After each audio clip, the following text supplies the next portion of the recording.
तो हेलो जय हिंद दोस्तों, कैसे आप सब। स्वागत है आपका अपना यूट्यूब चैनल विकास मैथ एकेडमी पर। आज हम आपको बताने वाले हैं सुप्रीम कोर्ट के बारे में कि सुप्रीम कोर्ट का गठन किस प्रकार से होता है और सुप्रीम कोर्ट में जजों की संख्या कितनी है, इनका वेतन क्या होता है, किस प्रकार से इनकी प्रक्रिया होती है। तो सबसे पहले हम बात करते हैं सुप्रीम कोर्ट के गठन की। तो सुप्रीम कोर्ट का जो गठन की चर्चा है आपका अनुच्छेद 124 में। अनुच्छेद 124 में सुप्रीम कोर्ट के गठन की चर्चा है। अनुच्छेद 124। सुप्रीम कोर्ट को ही सर्वोच्च न्यायालय बोला जाता है। सुप्रीम कोर्ट का ही उच्चतम न्यायालय बोला जाता है। इसको बोला जाता है सर्वोच्च न्यायालय, सर्वोच्च न्यायालय, या फिर इसी को बोला जाता है उच्चतम न्यायालय। ठीक, उच्चतम न्यायालय, और इंग्लिश में बोलते हैं इसको सुप्रीम कोर्ट। सुप्रीम कोर्ट की गठन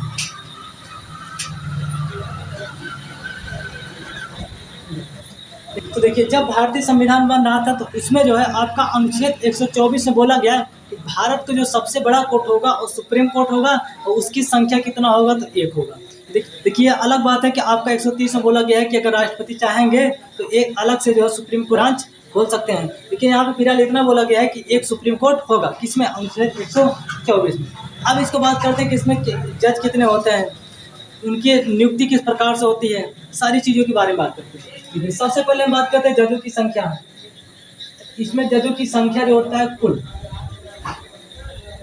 जज होते हैं आपका 34, वर्तमान की बात कर रहे हैं, और जिनमें से आपका 33 तो होते हैं आपका न्यायाधीश, और एक आपके होते हैं मुख्य न्यायाधीश, और इन्हीं मुख्य न्यायाधीश को इंग्लिश बोला जाता है CJI, chief justice of India. ये इतनी बात आपको समझ में आया होगा कि टोटल जजों की संख्या कितना है वर्तमान में। तो टोटल जजों की संख्या आपका 34 है, जिनमें से आपका 33 न्यायाधीश हैं और एक आपका मुख्य न्यायाधीश है, जिनको इंग्लिश में बोला जाता है chief justice of India. Shortcut में उसी को बोला जाता है CJI। योग्यता की बात करें अगर हम यहाँ पे, योग्यता, पहला बात ये बोला गया कि भारत के नागरिक होना चाहिए, भारत के नागरिक, भारत का नागरिक। दूसरा बात बोला गया है कि पागल दिवालिया नहीं होना चाहिए, पागल नहीं होना चाहिए और दिवालिया नहीं होना चाहिए।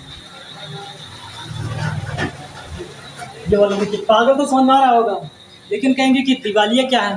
दिवालिया आपको बताए थे हम आपको कि दिवालिया ऐसे व्यक्ति को बोला जाता है जो अवकाश से ज़्यादा कर्जा ले लिया हो सरकार से, तो उसको बोला जाता है दिवालिया।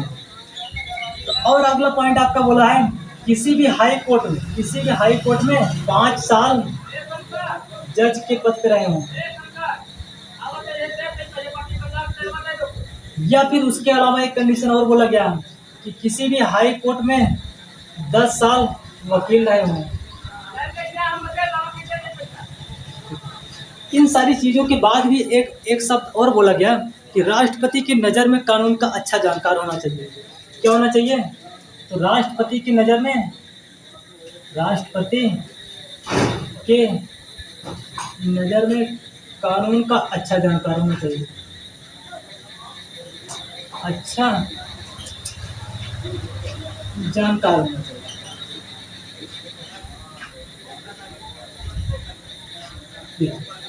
ये उम्मीद करते हैं कि चीज़ें आपको यहाँ पे समझ में आया कि योग्यता क्या है। तो पहला योग्यता बोला गया कि भारत का नागरिक होना चाहिए। दूसरा आपका बोला गया कि पागल नहीं होना चाहिए और दिवालिया भी नहीं होना चाहिए।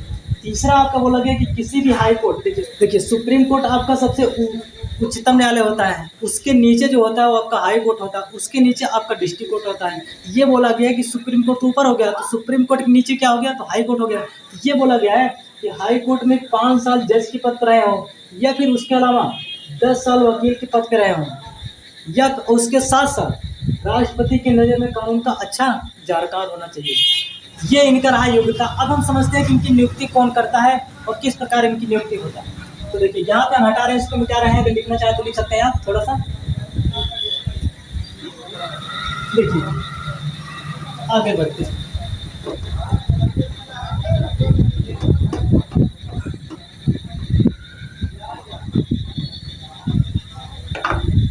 बात करते हैं नियुक्ति का।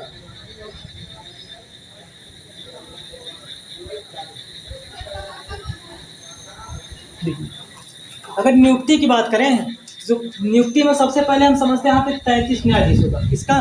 33 न्यायाधीशों का। देखिए, 33 न्यायाधीशों का जो नियुक्ति होता है वो भी राष्ट्रपति करते हैं, और जो मुख्य न्यायाधीश है इनका भी नियुक्ति राष्ट्रपति करते हैं। लेकिन अंतर क्या होता है, जब 33 न्यायाधीशों की नियुक्ति करते हैं ये मुख्य न्यायाधीश से सलाह लेते हैं, जब मुख्य न्यायाधीश की नियुक्ति करते हैं तो क्लोजियम से सलाह लेते हैं। अब ये क्लोजियम क्या है, अब इसको हम अभी बताते हैं आगे। पहले हम समझते हैं कि यहाँ पे 33 लोगों का, देखिए 33 जज, इनकी नियुक्ति कौन करते हैं? तो राष्ट्रपति करेंगे। नियुक्ति राष्ट्रपति करते हैं, लेकिन राष्ट्रपति जब भी इनकी नियुक्ति करेंगे ये सलाह लेंगे मुख्य न्यायाधीश, सलाह लेंगे मुख्य न्यायाधीश, बस मुख्य न्यायाधीश से। ये बात यहाँ पे आपको समझ में आया कि राष्ट्रपति नियुक्ति करेंगे किसका? 33 लोगों का। अब राष्ट्रपति नियुक्ति करते हैं, लेकिन नियुक्ति करते समय किससे सलाह लेंगे? तो मुख्य न्यायाधीश से सलाह लेंगे। अब हम बात करते हैं यहाँ पे, अगर मुख्य न्यायाधीश की बात करें तो मुख्य न्यायाधीश की भी नियुक्ति कौन करते हैं? इनका भी नियुक्ति राष्ट्रपति करते हैं, लेकिन इनके नियुक्ति के समय वो सलाह लेंगे क्लोजियम से। सलाह किससे लेंगे? तो क्लोजियम से लेंगे, क्लोजियम। अब यहाँ पे कहेंगे कि क्लोजियम क्या है, तो सुप्रीम कोर्ट के 5 वरिष्ठ जजों के समूह को क्लोजियम बोला जाता है। कितने जजों के समूह को? 5 जजों के समूह को। और कैसे होने चाहिए? वो वरिष्ठ होने चाहिए। तो इतना चीजें यहाँ पे आपको समझ में आया। अब हम बात करते हैं त्यागपत्र का। तो अब देखिए, नियुक्ति तो राष्ट्रपति की है, तो त्यागपत्र किसको देंगे? ये लोग राष्ट्रपति को देंगे। मान लीजिए कि न्यायाधीश अपना त्यागपत्र देना चाहे तो किसको देंगे? राष्ट्रपति को देंगे। मुख्य न्यायाधीश देना चाहे तो किसको देंगे? राष्ट्रपति को देंगे। तो चाहे 33 लोग अपना त्यागपत्र दें, तो चाहे एक मुख्य न्यायाधीश त्यागपत्र दें, जब भी ये लोग अपना त्यागपत्र देंगे तो किसको देंगे? तो राष्ट्रपति को देंगे। इतनी चीजें यहाँ पे समझ में आया। तब तक अगर आप लिखना चाहते हैं तो लिख लीजिए, उसके बाद हम यहाँ पे मिटाते हैं। फिर आगे हम समझते हैं कि आगे क्या होता है। तो देखिए, यहाँ पे हम इनको नियुक्ति के बारे में समझ लिए, त्यागपत्र के बारे में समझ लिए। त्यागपत्र का मतलब ये होगा, अगर वो खुद अपने आप से हटना चाहे तो क्या कर सकते हैं? त्यागपत्र दे सकते हैं। अगर मान लीजिए वो खुद से अपने आप से ना हटना चाहे, कुछ ऐसा काम कर दिया जिससे उनको हटाने की जरूरत पड़ जाए, तो महाभियोग की प्रक्रिया द्वारा हटाया जा सकता है। तो किसके प्रक्रिया द्वारा? महाभियोग, महाभियोग प्रक्रिया द्वारा, और महाभियोग की प्रक्रिया द्वारा हटाया जाएगा। लेकिन उनको जब भी हटाया जाएगा तो विशेष बहुमत के आधार पर हटाया जाएगा। विशेष बहुमत। अब कहेंगे कि विशेष बहुमत क्या है? देखिए, एक तो आपका साधारण बहुमत होता है, साधारण बहुमत। साधारण बहुमत उसे कहेंगे जब किसी को 1/2 से मत से हटाया जाएगा, वो कहलाएगा आपका साधारण बहुमत। और जब किसी को 2/3 मत से हटाया जाएगा तो कहलाएगा विशेष बहुमत। तो वो आपका विशेष बहुमत कहलाएगा। ये चीज़ यहाँ पर समझ में आया। तो कहने का मतलब ये है, जब इनको हटाया जाएगा तो महाभियोग की प्रक्रिया से हटाया जाएगा। महाभियोग की प्रक्रिया को पारित करने के लिए कितने वोटों की आवश्यकता पड़ेगी? तो 2/3 अर्थात 66% वोटों की आवश्यकता पड़ेगी।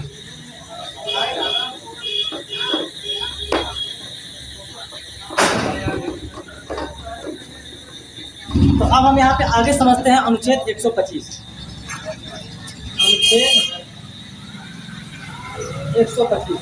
अनुच्छेद 125 से बोला गया है जजों के वेतन के बारे में। किसका? जजों का वेतन। जजों के वेतन। देखिए, वेतन क्या होता है? न्यायाधीश का बात करें 33 लोग का, 33 न्यायाधीश, इनके वेतन की बात करें तो इनका वेतन 2,50,000 होता है। और जबकि वही मुख्य न्यायाधीश की बात करें, मुख्य न्यायाधीश, इनका वेतन की बात करें तो इनका वर्तमान वेतन है आपका 2,80,000। ये रहा आपका जजों का वेतन। जजों के वेतन के बारे में आपका अनुच्छेद 125 बोला गया है। इसमें कहा गया कि इस समय वर्तमान जजों के वेतन कितना है, तो 2,50,000 है 33 न्यायाधीशों का, जबकि जो मुख्य न्यायाधीश है उनका 2,80,000। और बात करें यहाँ पे तो इनका जो वेतन दिया जाता है, तो वेतन इनका संचित निधि दिया जाता है। किस निधि से? तो संचित निधि से, संचित निधि से। और एक बात ये भी बोला गया है, इनके वेतन में कभी भी कटौती नहीं किया जाए। वेतन में कटौती तभी किया जाता है किसी भी सरकारी कर्मचारी का, या तो अपना काम ठीक से नहीं करता हो, या फिर वो छुट्टी ज़्यादा ले ले, तो इस स्थिति में क्या करते हैं, तो उसके वेतन में कटौती करते हैं। लेकिन इसमें बोला गया है कि जो जज हैं इनके वेतन में कटौती नहीं किया जाएगा, अर्थात ये चाहे जितना छुट्टी ले लें कोई भी दिक्कत इनको नहीं है। लेकिन देखिए यहाँ पे ज़्यादा छुट्टी नहीं ले पाते हैं, क्यों? क्योंकि जिनको पता है कि अगर हम ज़्यादा छुट्टी लेंगे तो इनका प्रमोशन रुक जाएगा। क्योंकि हर देखो जो 33 जज ये हमेशा सोचेंगे ना कि हम जो क्या बन जाए, मुख्य न्यायाधीश बन जाए, तो इसीलिए अपने ऊंचे वाले पद पर जाने के लिए क्या करते हैं, अब ज़्यादा छुट्टी नहीं लेते हैं। लेकिन ये चीज़ बोला गया कि अगर ये छुट्टी ले भी लेते हैं तो इनके वेतन में कटौती नहीं किया जाएगा। हम आगे समझते हैं।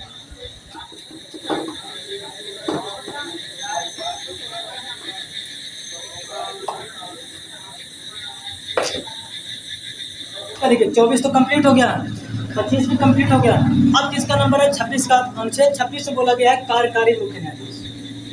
कार्यकारी अनुच्छेद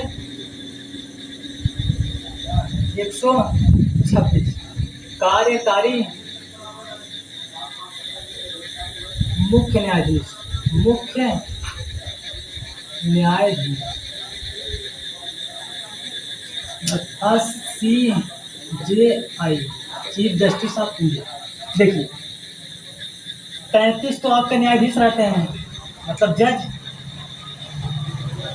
न्यायाधीश।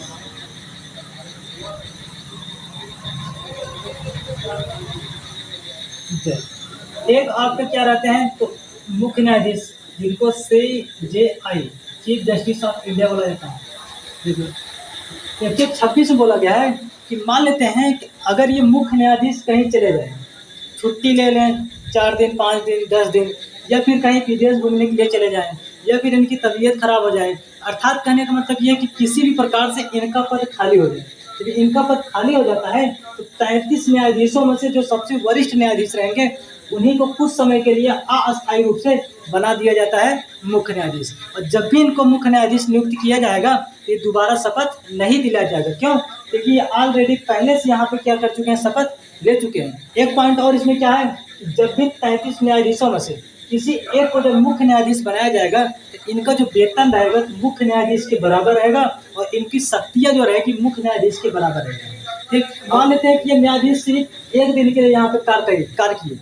जब एक दिन के लिए सिर्फ कार्य करेंगे, इनका वेतन 2,80,000 है, तो 2,80,000 एक महीने का है, तो उसमें से एक दिन का वेतन कितना होगा, उतना वेतन निकाल करके इनको दे दिया जाएगा।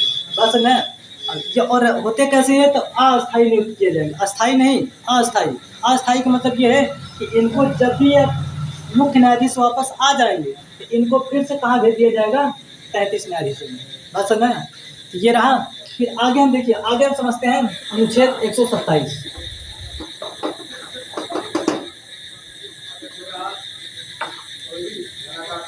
देखिए अनुच्छेद 127 में बोला गया तदर्थ न्यायाधीश।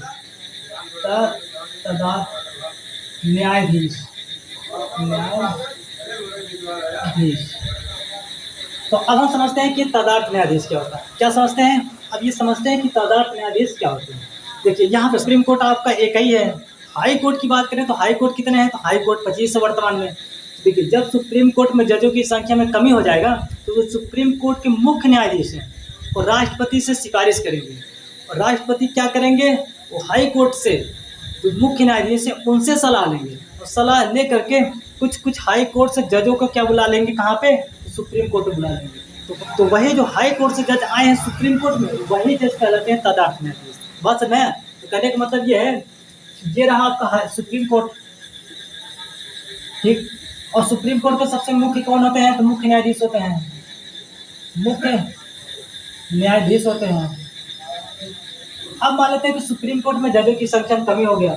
जब सुप्रीम कोर्ट में जजों की संख्या में कमी हो जाएगा तो सुप्रीम कोर्ट के जो मुख्य न्यायाधीश हैं ये सिफारिश करेंगे। क्या करेंगे? सिफारिश।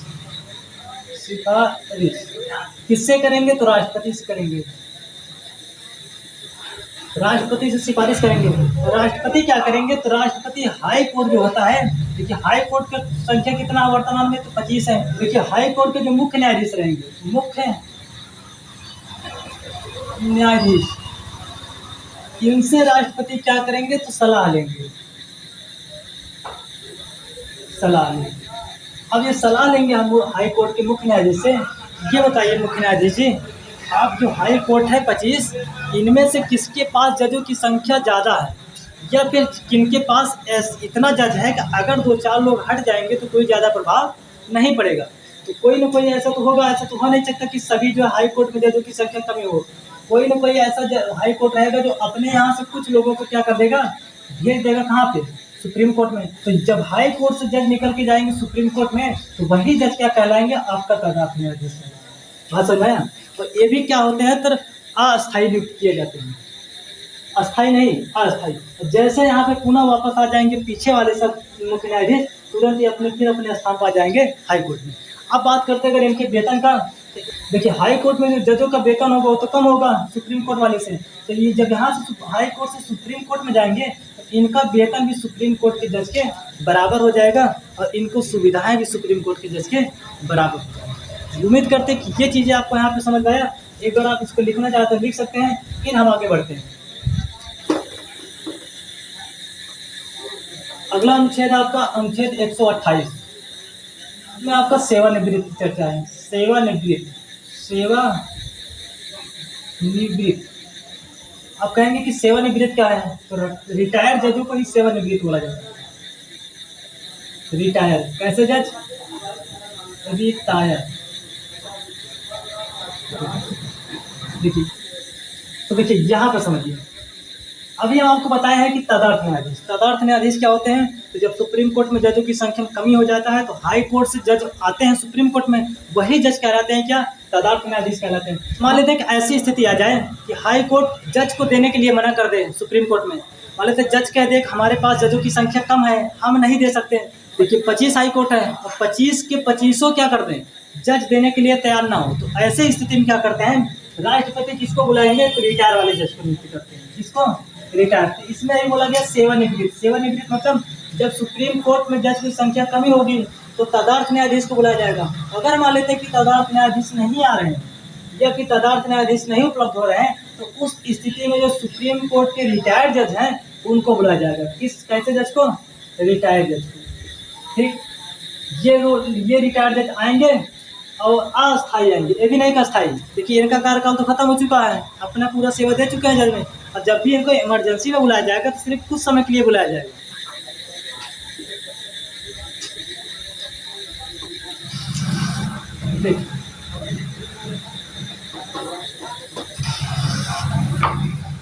यहाँ पे समझते हैं अनुच्छेद 129।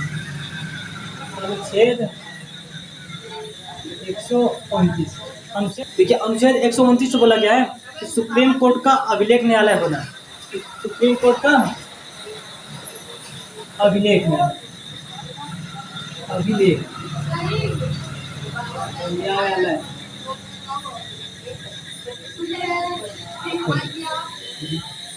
इसका मतलब क्या होगा? अभिलेख न्यायालय का मतलब क्या होगा? जब भी सुप्रीम कोर्ट कोई फैसला सुनाता है तो बहुत सोच समझ के सुनाता है और काफ़ी लंबे समय के बाद सुनाता है। ऐसा इसलिए करता है क्योंकि देखिए जल्दी में लिया गया फैसला गलत भी हो सकता है। तो इसमें एक आपको बोला गया है अभिलेख न्यायालय का मतलब क्या हुआ? सुप्रीम कोर्ट के द्वारा सुनाया गया फैसला अगले मामले के लिए कानून बन जाता है। देखिए जिस तरीके से तो आपको नहीं समझ में आया होगा, एग्जाम्पल के अकॉर्डिंग हम समझते हैं। मान लेते हैं कि क्लास में सभी बच्चे बैठे हैं, अब कोई बच्चा ऐसा है किसी बच्चे का पेन चुरा लिया और वो बच्चा कहाँ चला जाए? तो सुप्रीम कोर्ट में चला जाए और केस कर दे। और जब सुप्रीम कोर्ट में जाके केस कर देगा तो मुकदमा चलेगा और कुछ समय बाद जज साहब क्या कर दें? उस बच्चे को फांसी की सज़ा सुना दें। किसकी सज़ा? तो फांसी की सज़ा सुना दिए। अब देखिए जब फांसी की सज़ा सुना दिए ना, यही अब उनका कानून क्या बन जाएगा? फैसला कानून बन जाएगा। इसका मतलब ये होगा कि भविष्य में जब भी कोई बच्चा अगर पेन चुराएगा तो तो उसको कौन सी सज़ा मिलेगा? तो फांसी का सज़ा मिलेगा। बात समझ में आया? तो कहने का मतलब ये है कि सुप्रीम कोर्ट के सुनाया गया फैसला क्या बन जाता है? तो कानून बन जाता है। फिर हम आगे समझते हैं अनुच्छेद 130 को। अनुच्छेद आपका 130 क्या कहता है? सुप्रीम कोर्ट का स्थान। अनुच्छेद 130 ये कहता है सुप्रीम कोर्ट का स्थान। सुप्रीम कोर्ट का स्थान। वर्तमान समय की बात करें तो वर्तमान समय में आपका सुप्रीम कोर्ट कहाँ पे स्थित है? दिल्ली में स्थित है। लेकिन मुख्य न्यायाधीश के कहने पर राष्ट्रपति इसका खंडपीठ किसी भी शहर में खोल सकते हैं। किसके कहने पर? मुख्य न्यायाधीश मतलब चीफ जस्टिस ऑफ इंडिया, मुख्य न्यायाधीश के कहने पर राष्ट्रपति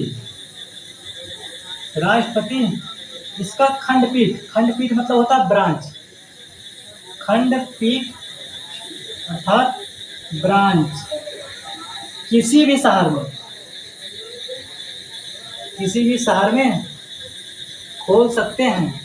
ये बात समझ में? तो बस आज के लिए बस इतना ही रहेगा।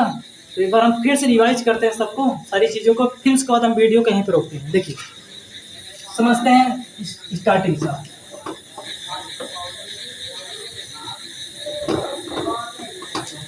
देखिए आपको बताया अनुच्छेद 124 गठन की चर्चा किसका? Supreme court. ठीक। 125 बताए वेतन का। 126 में बताया है कार्यकारी मुख्य न्यायाधीश, कार्यकारी मुख्य न्यायाधीश।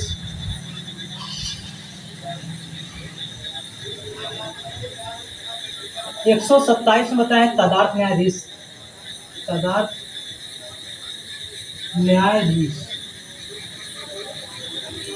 128 में बताया सेवानिवृत्त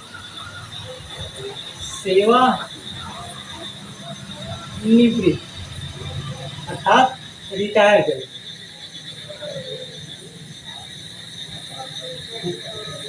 129 में बताया है अभिलेख न्यायालय,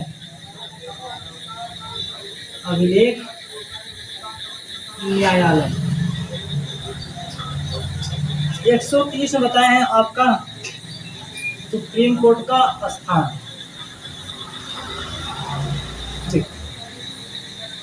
देखिए एक बार हम बारी बारी से सबको समझते हैं। आपको 124 में बताया सुप्रीम कोर्ट का गठन। तो सुप्रीम ये बताया था कि जब संविधान बन रहा था उस समय अनुच्छेद 124 से बोला गया कि भारत को सबसे बड़ा कोर्ट होगा और आपका सुप्रीम कोर्ट होगा, और इसमें जो है जजों की संख्या कितना होगा ये चीज़ वहाँ पर नहीं बोला गया था। लेकिन क्योंकि समय के अनुसार बदलते रहते हैं, फिक्स नहीं किया गया था। लेकिन वर्तमान समय की बात करें तो वर्तमान समय में जजों की संख्या आपका 34 है, जिसमें से आपका 33 तो न्यायाधीश है, एक आपका मुख्य न्यायाधीश है। अगर योग्यता की बात करें तो योग्यता में आपको बताया था कि पहला भारत का नागरिक होना चाहिए, पहला पॉइंट है। दूसरा पॉइंट है आपका पागल नहीं होना चाहिए, दिवालिया नहीं होना चाहिए। तीसरा पॉइंट आपको उसमें बताए थे कि किसी भी हाई कोर्ट में 5 साल जज के पद पर रहा हो, या फिर उसके अलावा 10 साल वकील के पद पर रहा हो, या फिर उसके अलावा और आपका एक अगला पॉइंट बताए थे कि राष्ट्रपति की नज़र में कानून का अच्छा जानकार होना चाहिए। ये रहा आपका यहाँ तक हो गया 24। और 24 में आपको ये भी बता दिए थे कि इनकी नियुक्ति कैसे होती है। 33 लोग हैं, इनकी नियुक्ति राष्ट्रपति करते हैं, लेकिन मुख्य न्यायाधीश के सलाह पर। और मुख्य न्यायाधीश की जब नियुक्ति की बारी आती है तब भी ये राष्ट्रपति करते हैं, लेकिन उस समय क्लोजियम से सहायता लेते हैं या सलाह लेते हैं। अब क्लोजियम क्या होता है? तो सुप्रीम कोर्ट के 5 वरिष्ठ जजों के समूह को क्लोजियम कहा जाता है। अब बताया था आपका त्यागपत्र की बात, तो अगर ये त्यागपत्र अगर देना चाहिए तो किसको देंगे? तो राष्ट्रपति को देंगे। और इनको बताए थे इनको महाभियोग की प्रक्रिया द्वारा भी हटाया जा सकता है। तो आगे हम आपको बात किए थे 125 वेतन का। तो सुप्रीम कोर्ट में जो 33 जज हैं उनका जो वेतन है 2,50,000 है, जबकि जो मुख्य न्यायाधीश हैं उनका वेतन आपका वर्तमान में 2,80,000 है। और एक चीज़ आपको ये भी बताए थे इनका वेतन संचित निधि से दिया जाता है। और एक पॉइंट और इसमें बताए थे कि इनके वेतन में कटौती नहीं किया जाता है। बस तो अगला आपका अनुच्छेद था 126 में आपका था कार्यकारी मुख्य न्यायाधीश। इसका मतलब ये होगा कि जब भी मुख्य न्यायाधीश अनुपस्थित रहे, कहीं घूमने के लिए चले जाएं, या फिर उनकी तबीयत खराब हो जाए, या फिर विदेश चले जाएं, मतलब किसी भी कारणवश अगर वो अनुपस्थित हैं, तो उस स्थिति में सुप्रीम कोर्ट के जो 33 जज हैं उन्हीं में से जो वरिष्ठ होंगे उन्हीं को बना दिया जाएगा कुछ समय के लिए मुख्य न्यायाधीश। और जब मुख्य न्यायाधीश बनाया जाएगा तो उनको दोबारा शपथ नहीं दिलाया जाएगा। क्यों? क्योंकि पहले से वो शपथ ले चुके हैं। वेतन इनका बढ़ा दिया जाएगा, सुविधा इनको बढ़ा दिया जाएगा, वेतन इनका मुख्य न्यायाधीश के बराबर रखा जाएगा, बात समझ में, और सुविधा भी इनका मुख्य न्यायाधीश के बराबर दिया जाएगा। अगला अनुच्छेद आपका 127 में आपका तदार्थ न्यायाधीश। अब ये तदार्थ न्यायाधीश क्या होते हैं? जब बताए थे, जब सुप्रीम कोर्ट में जजों की संख्या में कमी हो जाती है, उस स्थिति में सुप्रीम कोर्ट के जो मुख्य न्यायाधीश हैं वो राष्ट्रपति से सिफारिश करते हैं, और राष्ट्रपति जो है हाई कोर्ट के जो मुख्य न्यायाधीश रहेंगे उनसे सलाह लेंगे, और सलाह ले करके कुछ जजों को कहाँ भेज देंगे, तो सुप्रीम कोर्ट में भेज देंगे। वही जो कुछ जज सुप्रीम कोर्ट में आए हैं, अस्थायी रूप से आते हैं, उन्हीं को बोला जाता है तदार्थ न्यायाधीश। ये हो गया। आगे आपका 28 में है, 128 में है सेवानिवृत्त अर्थात रिटायर्ड जज। देखिए, मान लेते हैं कि अगर हाई कोर्ट जजों को देने के लिए मना कर दे, तो उस स्थिति में क्या होगा, तो सेवानिवृत्त अर्थात जो रिटायर्ड जज हुए होंगे हाई सुप्रीम कोर्ट से, जो सुप्रीम कोर्ट से रिटायर्ड जज हुए होंगे, उनको जो है कुछ समय के लिए ला करके रख दिया जाएगा। बात समझ में। आगे आपको बताए थे 129 में आपका है अभिलेख न्यायालय। ये अभिलेख न्यायालय क्या होता है? सुप्रीम कोर्ट के सुनाया गया फैसला अगले मुकदमे के लिए क्या बन जाता है, तो कानून बन जाता है। बात समझ में। और एग्जाम्पल को दे करके आपको समझा भी दिए थे। आगे बात करें अनुच्छेद 130 का। अनुच्छेद 130 में सुप्रीम कोर्ट का स्थान। अभी वर्तमान की बात करें तो सुप्रीम कोर्ट इस समय कहाँ पे स्थित है, तो दिल्ली में स्थित है। लेकिन मुख्य न्यायाधीश के कहने पर राष्ट्रपति इसका किसी भी शहर में इसका ब्रांच खोल सकते हैं। तो उम्मीद करते हैं कि सारी चीज़ें आपको समझ में आया। 24, 25, 26, 27, 28, 29, 30 तक जो भी नई चीज़ें समझ में आया हो, आप कमेंट बॉक्स के अंदर कमेंट कर सकते हैं, हम उसका जवाब देने के लिए कोशिश करेंगे। तो बस आज के लिए इतना ही काफ़ी है। फिर मिलेंगे अगले वीडियो में, तब तक के लिए जय हिंद।